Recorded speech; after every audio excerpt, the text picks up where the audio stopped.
नमस्कार भक्तों, शुभ लाभ भक्ति चैनल पर आप सभी का हार्दिक स्वागत है। आज का यह शनिवार आपके जीवन में न्याय और शांति का सवेरा लेकर आया है।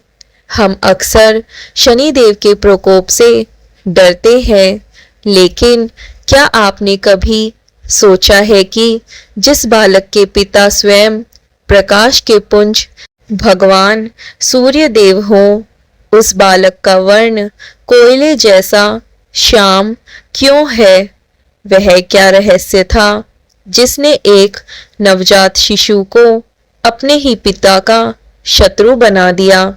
आज की यह कथा कोई साधारण कथा नहीं है। यह यात्रा है उस दिव्य और रहस्यमयी क्षण की जब सूर्यलोक के प्रचंड तेज के बीच छाया के संकल्प से एक ऐसी शक्ति का जन्म हुआ जिसने ब्रह्मांड के न्यायाधीश का पद संभाला। आज आप जानेंगे कि माता संध्या ने ऐसा क्या किया कि उन्हें अपना प्रतिरूप छाया बनना पड़ा, और क्यों शनिदेव के जन्म लेते ही साक्षात सूर्य देव को कुष्ठ रोग का श्राप झेलना पड़ा। यदि आप भी अपने जीवन के दुखों से मुक्ति चाहते हैं और जानना चाहते हैं कि शनिदेव की क्रूरता के पीछे उनकी करुणा कैसे छिपी है, तो इस कथा के एक एक शब्द को बड़े धैर्य के साथ सुनिएगा, क्योंकि जहां से इंसान की बुद्धि समाप्त होती है, वहीं से भगवान शनिदेव की कृपा आरंभ होती है। प्राचीन काल की बात है, जब यह सृष्टि अपने विकास के चरणों में थी, तब ब्रह्मांड के सम्राट और समस्त ग्रहों के अधिपति भगवान सूर्यदेव का तेज अपने चरम पर था। सूर्यदेव का विवाह विश्वकर्मा की पुत्री देवी संज्ञा से हुआ था। देवी संज्ञा अत्यंत रूपवती और गुणवती थी, परंतु सूर्यदेव का तेज इतना प्रचंड था कि संध्या के लिए उनके समीप खड़ा होना भी कठिन हो जाता था। सूर्यदेव की तपन से देवी संध्या का स्वर्ण जैसा शरीर धीरे धीरे झुलसने लगा था। कई वर्षों तक इस असहनीय ताप को सहने के बाद संध्या ने निर्णय लिया कि वे कुछ समय के लिए तपस्या करने वन में जाएगी, ताकि वे सूर्य देव के तेज को सहने की शक्ति प्राप्त कर सके। परंतु समस्या यह थी कि उनके पीछे उनके बालकों की देखभाल कौन करेगा, और सूर्यदेव को उनकी अनुपस्थिति का पता कैसे नहीं चलेगा। तब संध्या ने अपनी दिव्य शक्तियों से अपने ही शरीर से एक प्रतिरूप तैयार किया, जिसका नाम रखा गया छाया। संध्या ने छाया को आदेश दिया कि वह उनकी अनुपस्थिति में सूर्यदेव की सेवा करे और पत्नी के कर्तव्यों का पालन करे। परंतु यह रहस्य किसी को भी पता नहीं चलना चाहिए। छाया, जो साक्षात संध्या की ही प्रतिछवि थी, वह सूर्यलोक में रहने लगी। समय बीतता गया और सूर्यदेव को कभी आभास भी नहीं हुआ कि उनके सम्मुख रहने वाली स्त्री संध्या नहीं, बल्कि उनकी छाया है। छाया स्वभाव से अत्यंत शांत, गंभीर और भगवान शिव की परम भक्त थी। कुछ समय पश्चात छाया गर्भवती हुई। भगवान शनिदेव उनके गर्भ में थे। शास्त्रों में वर्णित है कि जब शनिदेव माता छाया के गर्भ में थे, तब माता छाया भगवान शिव की कठिन तपस्या में लीन रहती थी। वे कड़कड़ाती धूप में बैठकर शिव के पंचाक्षरी मंत्रों का जाप करती थी और अक्सर घंटों तक भोजन और जल का त्याग कर देती थी। इस कठिन तपस्या और सूर्य के प्रचंड ताप के प्रभाव से गर्भ में पल रहे बालक का वर्ण पूरी तरह श्याम यानी काला पड़ गया। शनिदेव ने गर्भ में ही शिव की भक्ति और न्याय के सिद्धांतों को आत्मसात कर लिया था। अंततः वह दिन आया जब शनिदेव का जन्म हुआ। जैसे ही बालक का जन्म हुआ, पूरा सूर्यलोक एक अजीब सी खामोशी में डूब गया। जब सूर्यदेव ने अपने पुत्र को देखा तो वे अचंभित और क्रोधित हो उठे। बालक का वर्ण कोयले जैसा काला था, आंखें अत्यंत प्रभावशाली और तेजस्वी थी, पर उनमें एक अजीब सी गंभीरता थी। सूर्यदेव ने छाया पर संदेह करते हुए कठोर स्वर में कहा, यह बालक मेरा पुत्र नहीं हो सकता। मैं प्रकाश का पुंज हूँ, मेरा वर्ण स्वर्ण जैसा तेज है, फिर यह श्याम वर्ण का बालक मेरा अंश कैसे हो सकता है। सूर्यदेव के इन वचनों ने माता छाया के हृदय को छलनी कर दिया, परंतु वे संज्ञा के रहस्य के कारण मौन रही। अपने ही पिता द्वारा अपमानित होने पर नन्हे शनिदेव की दृष्टि जब अपने पिता सूर्यदेव पर पड़ी तो शनिदेव के प्रभाव से सूर्यदेव का वह तेजस्वी शरीर भी काला पड़ने लगा और उन्हें कुष्ठ रोग हो गया। पूरे ब्रह्मांड में हाहाकार मच गया कि एक नवजात शिशु की दृष्टि ने साक्षात सूर्य को निस्तेज कर दिया। सूर्यदेव को अपनी भूल का एहसास हुआ और उन्होंने भगवान शिव की शरण ली। तब महादेव ने प्रकट होकर सूर्यदेव को बताया कि यह बालक कोई साधारण शिशु नहीं बल्कि भविष्य का न्यायाधीश है। इसका श्याम वर्ण माता की तपस्या का प्रतीक है और इसकी दृष्टि में वह शक्ति है जो अहंकारी का मान मर्दन कर सके। भगवान शिव के आशीर्वाद से सूर्यदेव पुनः स्वस्थ हुए, परंतु पिता और पुत्र के बीच वह दूरी हमेशा के लिए बन गई। शनिदेव ने बचपन से ही महलों के सुख को त्याग दिया और वे एकांत में रहकर महादेव की आराधना करने लगे। उनके भीतर न्याय की वह ज्वाला धधक रही थी जो राजा हो या रंक, देवता हो या दानव, हर किसी को उसके कर्मों के अनुसार फल देने के लिए तैयार थी। सूर्यलोक के उस अलौकिक जन्म के पश्चात शनिदेव ने अपनी कर्म भूमि पृथ्वी के उन मनुष्य को बनाया जो अक्सर अपने कर्मों के फल से अनभिज्ञ रहकर अहंकार के जाल में फंस जाते थे। इधर सोमपुर के उस छोटे से गांव में लकड़हारा धर्मदत्त अपनी टूटी फूटी कुटिया में रहकर भी अत्यंत प्रसन्न रहता था।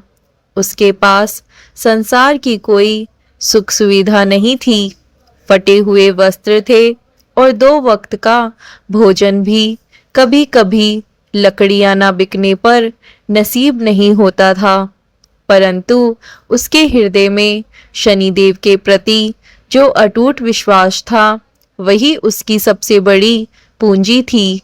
वह हर शनिवार को सूर्योदय से पूर्व उठता, पीपल के वृक्ष की सेवा करता और सरसों के तेल का दीपक जलाकर शनिदेव से केवल एक ही प्रार्थना करता, हे न्याय के देवता, मुझे संपत्ति नहीं केवल सत्य के मार्ग पर चलने की शक्ति देना। मेरे कर्मों का फल मुझे अवश्य देना ताकि मैं शुद्ध होकर आपके चरणों के समीप रह सकूं। उसी गांव के बीचों बीच एक विशाल और आलीशान हवेली थी जिसका स्वामी था साहूकार धनराज। धनराज के पास अपार धन दौलत थी, लेकिन उसका मन लोभ और अहंकार से भरा हुआ था। उसे अपनी संपत्ति पर इतना अभिमान था कि वह निर्धन लोगों को कीड़े मकोड़े समझता था। धनराज का इकलौता पुत्र विक्रम अपने पिता से भी 2 कदम आगे था। विक्रम को लगता था कि स्वर्ण की मुद्राओं से ईश्वर को भी खरीदा जा सकता है। एक दिन विक्रम ने गांव के लोगों को अपनी शक्ति दिखाने के लिए यह घोषणा की कि वह गांव के मुहाने पर एक ऐसा मंदिर बनवाएगा जिसके गुंबद पर इतना सोना मड़ा हुआ होगा कि सूरज की रोशनी भी उसके सामने फीकी पड़ जाएगी। लेकिन विडंबना यह थी कि उस मंदिर की जगह वही पीपल का प्राचीन वृक्ष आ रहा था जहां धर्मदत्त वर्षों से शनिदेव की आराधना करता था। विक्रम ने अपने सैनिकों के साथ उस स्थान पर पहुंचकर आदेश दिया, इस पुराने और बदसूरत पीपल के पेड़ को जड़ से काट दो। यहाँ मेरी कीर्ति का मंदिर बनेगा। गांव के लोग डर के मारे मौन थे, पर तभी धर्मदत्त उस वृक्ष के सामने खड़ा हो गया। उसकी आंखों से आंसू आ रहे थे, पर स्वर में गजब की दृढ़ता थी। उसने हाथ जोड़कर कहा, युवराज, यह वृक्ष कोई साधारण पेड़ नहीं है, यह शनिदेव का निवास स्थान है और इस गांव का सुरक्षा कवच है। इसे काटना साक्षात न्याय को चुनौती देना होगा। आप मंदिर बनवाए, पर किसी की आस्था और प्रकृति का गला घोटकर नहीं। विक्रम ने एक जोरदार अट्टहास किया और धर्मदत्त का उपहास उड़ाते हुए बोला, मूर्ख लक्कड़हारे, तेरा काला देवता तुझे 2 वक्त की रोटी तो दे नहीं पाया, वह मेरी शक्ति को क्या रोकेगा? हटाओ इस भिखारी को यहाँ से।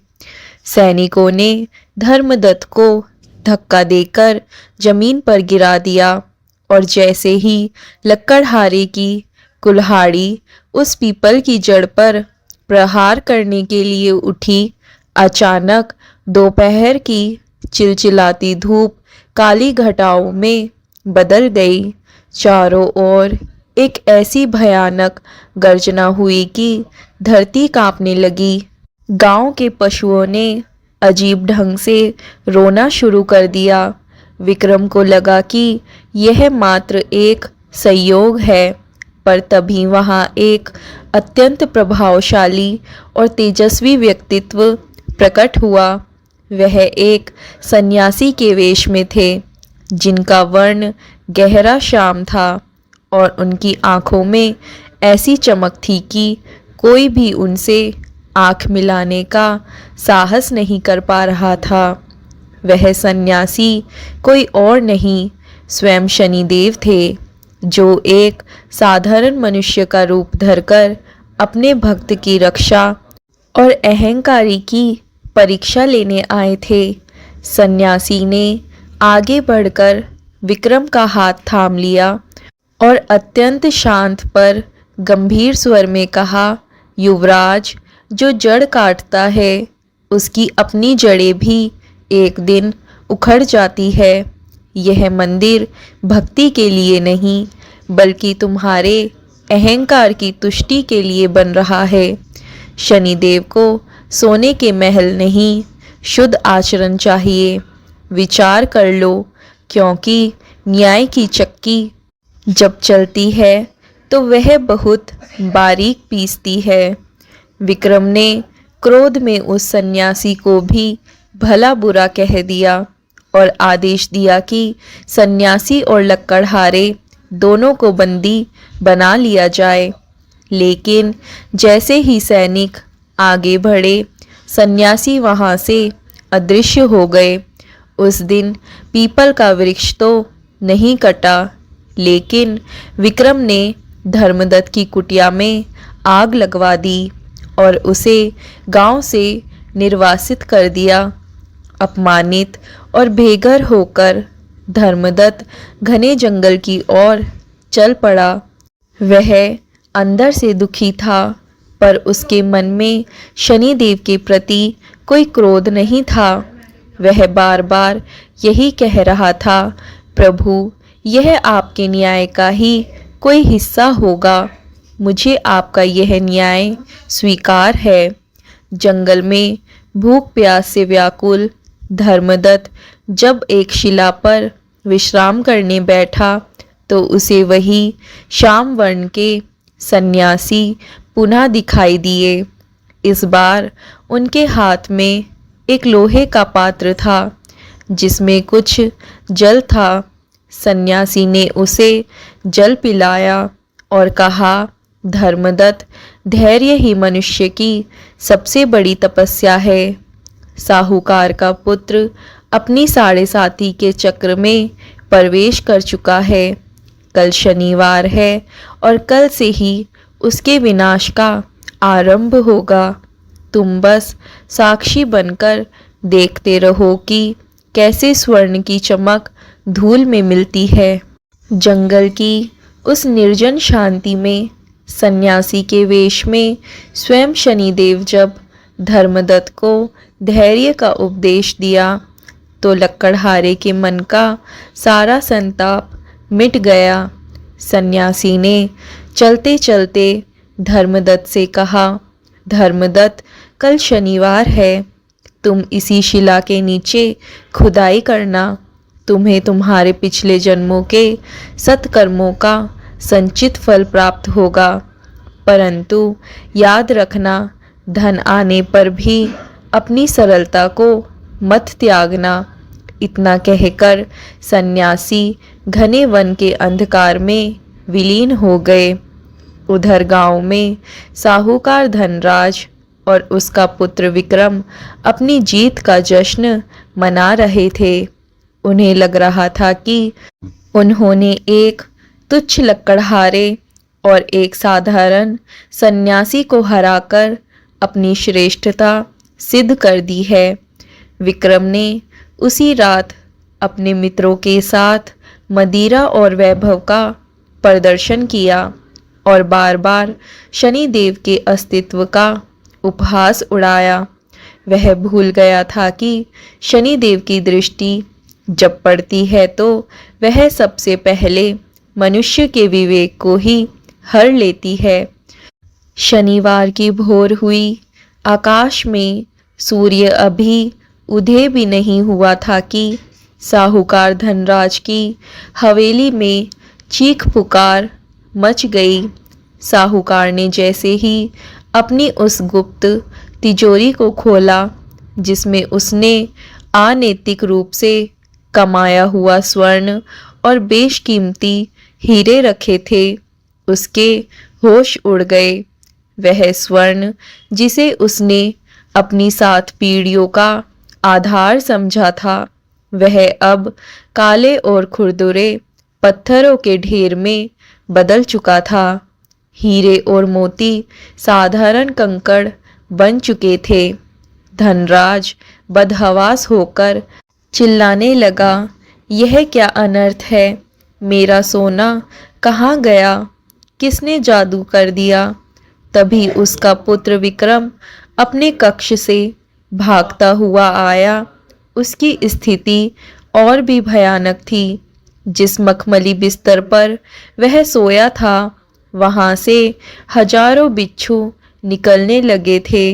विक्रम का पूरा शरीर नीले निशान से भर गया था, जैसे उसे किसी अदृश्य शक्ति ने कोड़े से पीटा हो। पूरे गांव में यह बात बिजली की तरह फैल गई कि साहूकार का सारा वैभव राख हो गया है।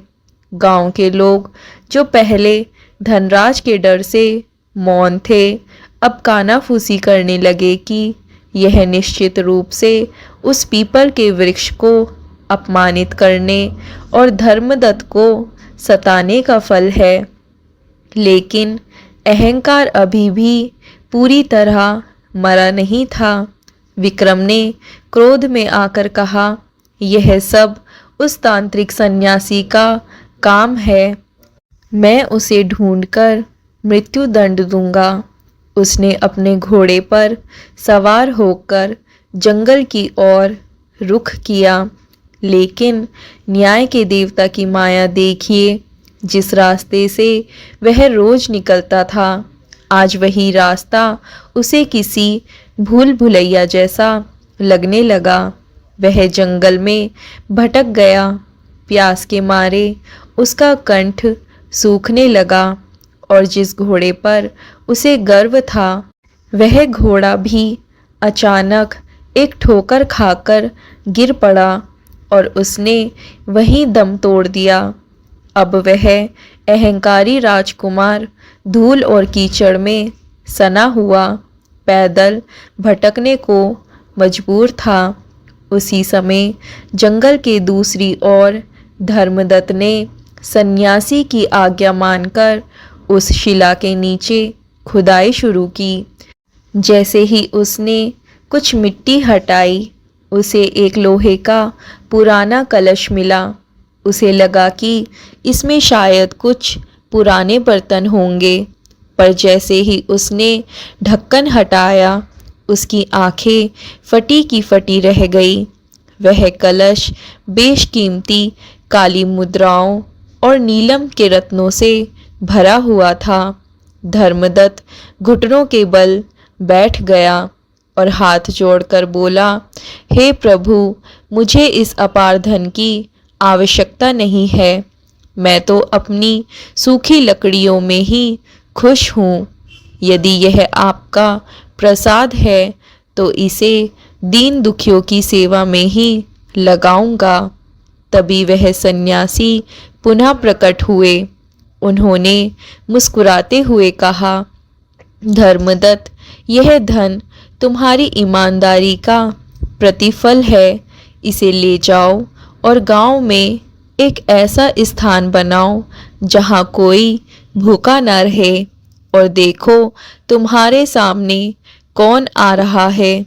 धर्मदत्त ने मुड़कर देखा तो सामने बेहाल फटे कपड़ों में और भूख प्यास से तड़पता हुआ विक्रम खड़ा था। वही विक्रम जिसने धर्मदत्त की कुटिया अपने हाथों से जलाई थी, आज उसी के सामने हाथ फैलाए खड़ा था। विक्रम धर्मदत्त को पहचान नहीं पाया, क्योंकि भूख ने उसकी मति हर ली थी। उसने गिड़गिड़ाते हुए कहा, हे राही, मुझे थोड़ा जल दे दो। मैं सोमपुर के साहूकार का पुत्र हूँ। मैं तुम्हें स्वर्ण दूंगा। धर्मदत्त का हृदय पसीज गया। उसने तुरंत अपने पात्र से जल निकाला और विक्रम को पिलाया। जब विक्रम की चेतना वापस आई और उसने धर्मदत्त को अपने सामने देखा, तो वह शर्म से पानी पानी हो गया। उसने देखा कि जिस लकड़हारे को उसने बेघर किया था, आज वही उसे जीवन दान दे रहा है। सन्यासी ने आगे बढ़कर विक्रम की आंखों में देखा। उन आंखों की गहराई में विक्रम को साक्षात काल के दर्शन हुए। सन्यासी ने कहा, विक्रम, तुमने स्वर्ण के बदले जल मांगा है। आज तुम्हें समझ आया है कि प्राणों की रक्षा स्वर्ण नहीं, ईश्वर की कृपा और मनुष्य का आचरण करता है। तुम्हारे साढ़े साती का यह केवल प्रथम चरण है। यदि अब भी तुमने प्रायश्चित नहीं किया तो तुम्हारा नामो निशान मिट जाएगा। विक्रम सन्यासी के चरणों में गिर पड़ा और फूट फूट कर रोने लगा। लेकिन न्याय की प्रक्रिया इतनी सरल नहीं होती। शनिदेव दंड तो देते हैं, पर उसे भोगना भी पड़ता है ताकि आत्मा शुद्ध हो सके। जंगल की उस धूल भरी जमीन पर जब विक्रम सन्यासी के चरणों में गिरा, तो उसके मन का सारा अभिमान आंसुओं के रूप में बह निकला। सन्यासी के वेश में शनिदेव ने उसे शांत भाव से देखा और बोले, विक्रम उठो, आंसू बहाने से केवल मन हल्का होता है, कर्मों के लेख नहीं मिटते। तुमने उस पीपल के वृक्ष को काटने का प्रयास किया जो हजारों जीव जंतुओं का आश्रय था। तुमने एक निष्पाप भक्त की कुटिया जलाई और ईश्वर के अस्तित्व को चुनौती दी। न्याय की तुला अब बराबर होगी। यदि तुम वास्तव में प्रायश्चित करना चाहते हो तो तुम्हें अगले 1.25 साल तक एक साधारण सेवक बनकर रहना होगा। तुम्हें उसी गांव में वापस जाना होगा, पर एक राजा के पुत्र की तरह नहीं, बल्कि एक कोढ़ी और असहाय भिखारी के रूप में, ताकि तुम जान सको कि तिरस्कार की वेदना क्या होती है। विक्रम के पास कोई और विकल्प न था। जैसे ही उसने हाँ कहा, सन्यासी ने उस पर अपनी दिव्य दृष्टि डाली और क्षण भर में विक्रम का सुंदर शरीर कुरूप और रोगों से ग्रस्त दिखाई देने लगा। उसके राजसी वस्त्र चीथड़ों में बदल गए। सन्यासी ने कहा, जाओ और गांव के उसी पीपल के वृक्ष की सेवा करो जिसे तुमने नष्ट करना चाहा था। जब तक तुम्हारी सेवा निस्वार्थ नहीं होगी, तब तक यह 7.5 का कष्ट समाप्त नहीं होगा। उधर धर्मदत्त को शनिदेव ने आदेश दिया कि वह उस काली मुद्राओं वाले कलश को लेकर गांव लौटे और एक विशाल अन्न क्षेत्र का निर्माण करे। धर्मदत्त जब गांव पहुंचा तो लोग उसे देखकर अचंभित रह गए। उसकी दरिद्रता गायब हो चुकी थी, पर उसके स्वभाव में वही सरलता और भक्ति थी। उसने गांव के मुहाने पर उसी पीपल के वृक्ष के पास एक भव्य आश्रम बनवाया, जहां हर दुखी और गरीब को शरण मिलने लगी। इधर साहूकार धनराज की स्थिति बद से बदतर होती जा रही थी। उसकी सारी संपत्ति तो पत्थर बन चुकी थी। साथ ही उसके अपने सगे संबंधियों ने भी उसे त्याग दिया। जिस हवेली में कभी उत्सव होते थे, वहां अब केवल सन्नाटा और अंधेरा था। धनराज को खबर मिली कि उसका पुत्र विक्रम जंगल में कहीं लापता हो गया है। वह अपने पुत्र की तलाश में दर दर भटकने लगा। एक शनिवार की दोपहर जब भीषण गर्मी पड़ रही थी, धनराज उसी पीपल के वृक्ष के पास पहुंचा जहां धर्मदत्त का आश्रम था। उसने देखा कि एक कोढ़ी और असहाय व्यक्ति बड़े ही जतन से पीपल के वृक्ष की सूखी जड़ों में पानी दे रहा था और गिरे हुए पत्तों को साफ कर रहा था। वह कोढ़ी कोई और नहीं, स्वयं विक्रम था। पिता अपने पुत्र को इस दयनीय स्थिति में देखकर पहचान नहीं पाया, पर उसकी आंखों में वही दर्द देखकर धनराज का पत्थर जैसा दिल भी पसीज गया। धनराज ने उस कोढ़ी के पास जाकर अपना अंतिम फटा हुआ अंगोछा उसे दिया ताकि वह धूप से बच सके। तभी वहां धर्मदत्त आया। धर्मदत्त ने दोनों को पहचान लिया, पर उसने कोई प्रतिशोध नहीं लिया। उसने बड़े ही सम्मान से धनराज और उस कोढ़ी विक्रम को अपने आश्रम के भीतर बुलाया और उन्हें भोजन कराया। भोजन करते समय विक्रम की आंखों से आंसू गिरकर उस थाली में पड़ रहे थे। वह सोच रहा था कि जिस व्यक्ति को उसने झूठन के लायक भी नहीं समझा था, आज वही उसे अपने हाथों से अमृत तुल्य भोजन करा रहा है। विक्रम ने मन ही मन शनिदेव को याद किया और कहा, हे प्रभु, आपकी लाठी में आवाज नहीं होती, पर उसकी चोट सीधी आत्मा पर लगती है। मुझे समझ आ गया कि धन और रूप नश्वर है, केवल कर्म ही शाश्वत है। जैसे ही विक्रम ने यह विचार किया, आकाश में एक बार फिर वही श्याम वर्ण की बिजली चमकी। वह सन्यासी पुनः प्रकट हुए, पर इस बार उनके पीछे एक अलौकिक नीली आभा थी। गांव के सभी लोग वहां एकत्रित हो गए। सन्यासी ने धर्मदत्त की ओर देखा और फिर विक्रम की ओर। उन्होंने कहा, न्याय का एक नियम है, जब मनुष्य अपनी गलती को हृदय से स्वीकार कर लेता है और दंड को प्रसन्नता पूर्वक भोगता है, तब न्यायाधीश की कठोरता करुणा में बदल जाती है। सन्यासी ने अपना हाथ विक्रम के सिर पर रखा और देखते ही देखते उसका सारा कोढ़ गायब हो गया। वह पुनः स्वस्थ और तेजस्वी हो गया, पर उसकी आंखों में अब अहंकार की जगह भक्ति का जल था। साहूकार धनराज सन्यासी के चरणों में गिर पड़ा। उसने रोते हुए कहा, भगवान, मुझे क्षमा कर दे। मैंने धन के मद में अंधे होकर अधर्म किया। सन्यासी ने गंभीर स्वर में कहा, धनराज, तुम्हारी 7.5 अभी समाप्त नहीं हुई है। तुम्हारी तिजोरी के पत्थर तभी फिर से सोना बनेंगे जब तुम अपने धन का आधा हिस्सा इस गांव के विकास और निर्धनों के कल्याण के लिए धर्मदत्त को सौंप दोगे। क्या तुम्हें यह स्वीकार है?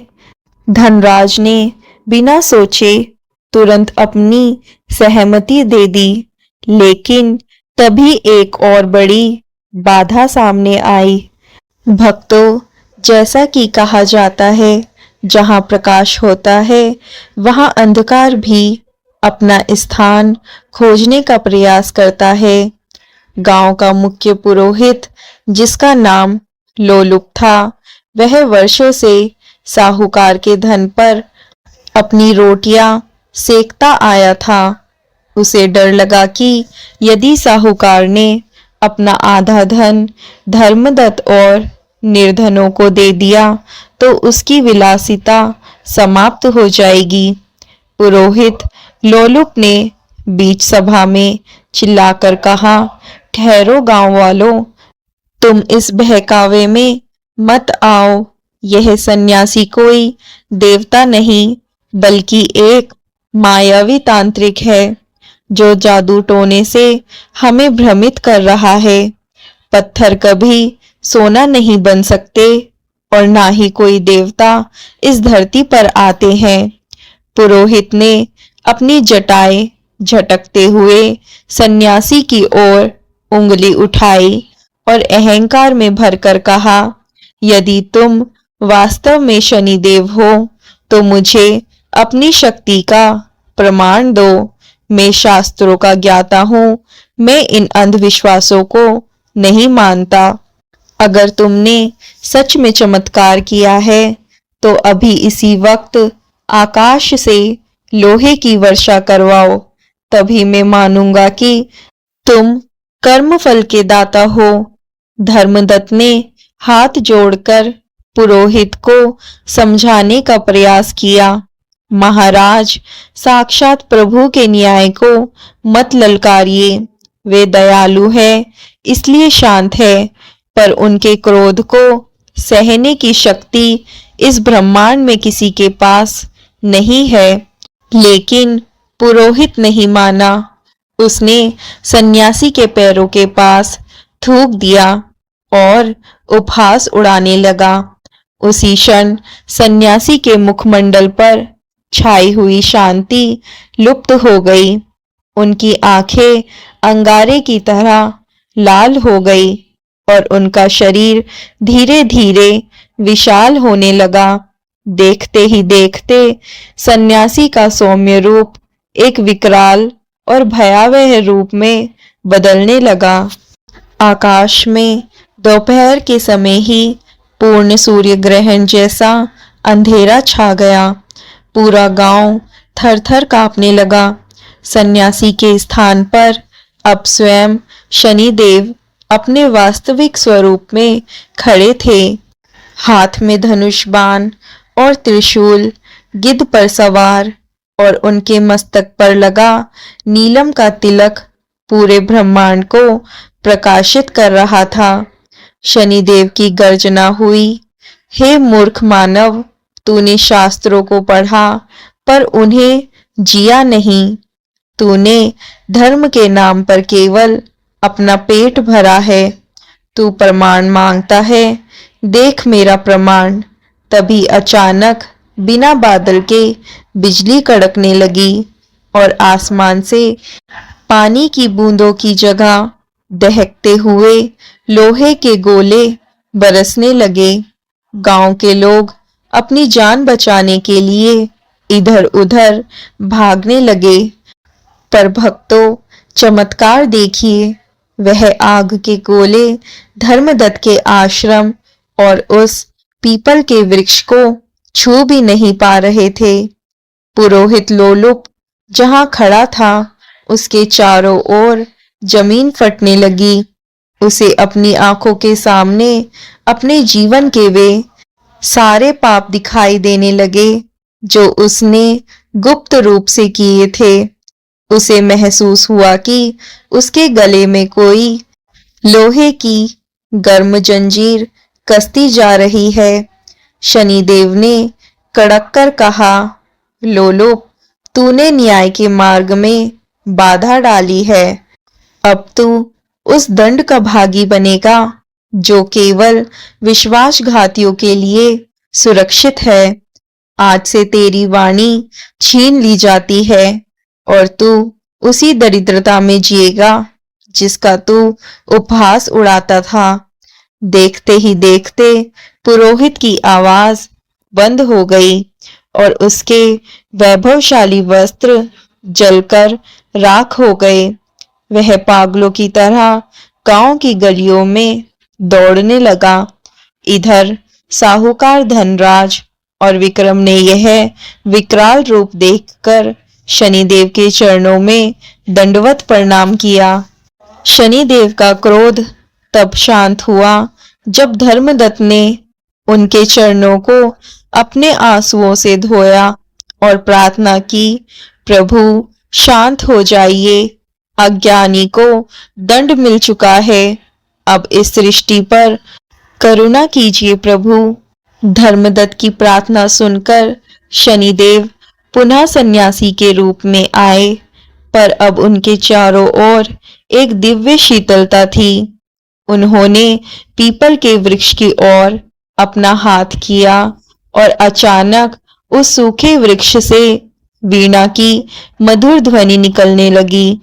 वह ध्वनि इतनी पवित्र थी कि बीमार लोग स्वस्थ होने लगे और दुखी मन शांत हो गए। शनिदेव ने कहा, धर्मदत्त, आज की यह रात महाशनिवार के रूप में जानी जाएगी। आज जो भी इस पीपल के नीचे बैठकर मेरे इस न्याय की कथा सुनेगा, उसकी साढ़े साती और ढैया का प्रभाव क्षीण हो जाएगा। धनराज, तुम्हारी परीक्षा पूर्ण हुई। जाओ, तुम्हारी तिजोरी के पत्थर पुनः स्वर्ण बन चुके हैं। पर याद रखना, वह स्वर्ण अब केवल तुम्हारा नहीं, मानवता का है। जैसे ही रात का प्रथम पहर शुरू हुआ, पीपल के वृक्ष के नीचे से एक नीली रोशनी निकली और वहां एक स्वयंभू शिला प्रकट हुई जिस पर शनिदेव के चरणों के निशान अंकित थे। यह वह क्षण था जब गांव का हर व्यक्ति, अमीर हो या गरीब, एक ही कतार में बैठकर भगवान शनिदेव के जयकारे लगा रहा था। लेकिन भक्तों, कथा का सबसे बड़ा रहस्य अभी बाकी था। शनिदेव ने धर्मदत्त को एकांत में बुलाकर एक ऐसी वस्तु दी जिसे पाकर वह लकड़हारा अमर होने वाला था। शनिदेव ने अपने कमंडल से एक चमकता हुआ नीलम रत्न निकाला और धर्मदत्त के हाथों में देते हुए कहा, धर्मदत्त, यह रत्न नहीं बल्कि तुम्हारे धैर्य और निस्वार्थ भक्ति का प्रतीक है। इसे इस मंदिर की मुख्य शिला में स्थापित करना। जब तक यह रत्न यहाँ रहेगा, इस गांव पर कभी अकाल या महामारी का साया नहीं पड़ेगा। लेकिन याद रखना, जिस दिन यहाँ के लोगों के मन में फिर से अहंकार का लोभ जन्म लेगा, यह रत्न पुनः पत्थर बन जाएगा। धर्मदत्त ने आंखों में अश्रु भरकर प्रभु के चरणों में शीश नवाया। शनिदेव ने आगे बढ़कर विक्रम को भी आशीर्वाद दिया और कहा, विक्रम, तुम अब सोमपुर के युवराज नहीं बल्कि धर्म के रक्षक बनोगे। जाओ, अपने पिता के साथ मिलकर इस राज्य को न्याय की नगरी बनाओ। इतना कहकर एक तीव्र नीली रोशनी के साथ शनिदेव अंतर्ध्यान हो गए। अगले दिन जब सूर्य की पहली किरण सोमपुर की धरती पर पड़ी तो नजारा ही कुछ और था। साहूकार धनराज की तिजोरी के पत्थर पुनः शुद्ध स्वर्ण में बदल चुके थे, लेकिन इस बार धनराज ने उन मुद्राओं को सीने से नहीं लगाया। उसने अपनी आधी संपत्ति बैलगाड़ियों में लदवाई और सीधे धर्मदत्त के आश्रम पहुंचा। पूरे गांव ने मिलकर उस पीपल के वृक्ष के चारों ओर एक भव्य मंदिर का निर्माण शुरू किया। जब सोमपुर के मुख्य राजा को इस चमत्कार की सूचना मिली तो वे स्वयं नंगे पांव चलकर धर्मदत्त के दर्शन करने आए। राजा ने धर्मदत्त को राजऋषि की पदवी देनी चाहिए, पर उस सच्चे भक्त ने विनम्रता से मना कर दिया और कहा, महाराज, मैं तो केवल प्रभु की न्याय की चक्की का एक छोटा सा दाना हूँ।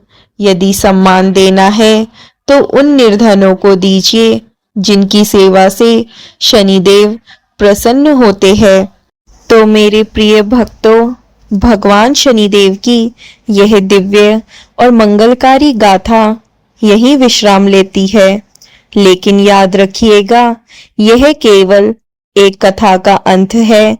आपके जीवन में एक नई और धर्ममयी शुरुआत का अवसर है। इस गाथा से हमें यही सीख मिलती है कि शनिदेव कभी किसी के शत्रु नहीं होते। वे तो हमारे परम शिक्षक हैं। वे हमें दंड देकर नहीं बल्कि हमारे कर्मों का दर्पण दिखाकर हमें शुद्ध करते हैं।